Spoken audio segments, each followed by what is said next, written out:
जन जागृति साक्षरता अभियान में आपका स्वागत है। इस सेशन में हम जानकारी लेने वाले हैं स्विच स्टेटमेंट के साथ स्ट्रिंग के बारे में। हम अभी तक जावा 8 से पहले स्ट्रिंग्स को यूज़ नहीं कर पा रहे थे स्विच स्टेटमेंट्स में, लेकिन अब हम जावा 8 में स्ट्रिंग्स को यूज़ कर पा रहे हैं स्विच स्टेटमेंट्स क्रिएट करने में। बाकी लगभग वैसा ही है जैसा प्रोसेस आपने पिछले 2 एग्जाम्पल्स में देखा है। एक एग्जाम्पल हमने कैरेक्टर के साथ इस्तेमाल किया था, जबकि दूसरा एग्जाम्पल हमने नंबर के साथ इस्तेमाल किया था। लेकिन इस एग्जाम्पल में हम स्ट्रिंग का प्रयोग करेंगे। इसके लिए हम प्रैक्टिकल एग्जाम्पल switch2example.java की फाइल को देखेंगे। तो आइए शुरू करते हैं। यहाँ हमारे पास लेफ्ट साइड पे काफ़ी सारी क्लास फाइल्स पहले से बनी हुई हैं, जिसमें हमने switch2example.java को डबल क्लिक करके ओपन कर लेता हूँ।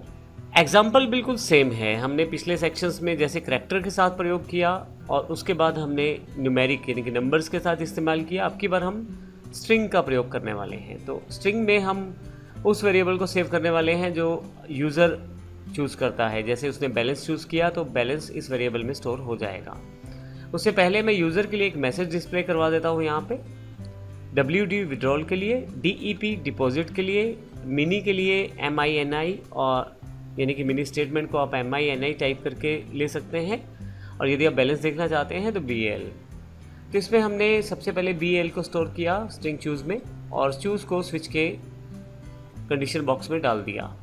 अब यहाँ पे सबसे पहले चेक किया जाएगा। हमने देखिए इन्हीं स्ट्रिंग्स को प्रयोग किया है केसेस बनाने में। तो यहाँ पे यदि आप उन्हीं केसेस, एग्जैक्ट स्पेलिंग ध्यान रखिएगा, उन्हीं केसेस को अगर आप यूज़ करें तो आप डायरेक्टली उन्हें मैच कर सकते हैं। तो मैंने यहाँ पे क्योंकि बैलेंस ऑप्शन दिया है, मैं एग्जीक्यूट करके देखता हूँ। तो मेरे पास पहले तो वो मैसेज है जिसमें मैंने मैसेजेस शो किए हैं यूज़र के लिए। नीचे की तरफ मेरे पास मैसेज है कि मैं बैलेंस जो है स्क्रीन पे चेक कर सकता हूँ, और इसका अर्थ ये हुआ कि मैं इस तरह से स्ट्रिंग्स का इस्तेमाल करते हुए आसानी से जावा में स्विचेस को क्रिएट कर सकता हूँ। तो इस सेक्शन में हमने प्रैक्टिकली देखा कि किस तरह से हम स्विच का प्रयोग कर सकते हैं स्ट्रिंग्स के साथ। आइए हम ये भी देखते हैं कि स्विचेस को प्रयोग करते समय किन किन और बातों का ध्यान हमें रखना पड़ेगा। यहाँ पे हमारे पास जो हमने सेगमेंट में देखा है अभी तक, जितना भी हमने स्विच के बारे में जानकारी प्राप्त की है, तो उसके अकॉर्डिंग हम जितने चाहे उतने केसेस बना सकते हैं एक स्विच में। ये हमारी प्रोग्रामिंग रिक्वायरमेंट के अकॉर्डिंग हो सकता है। हम स्विच को इनपुट चाहे इंटीजर, करैक्टर या स्ट्रिंग जिससे भी चाहे दे सकते हैं, जो हमने तीनों एग्जाम्पल्स में देखा भी है।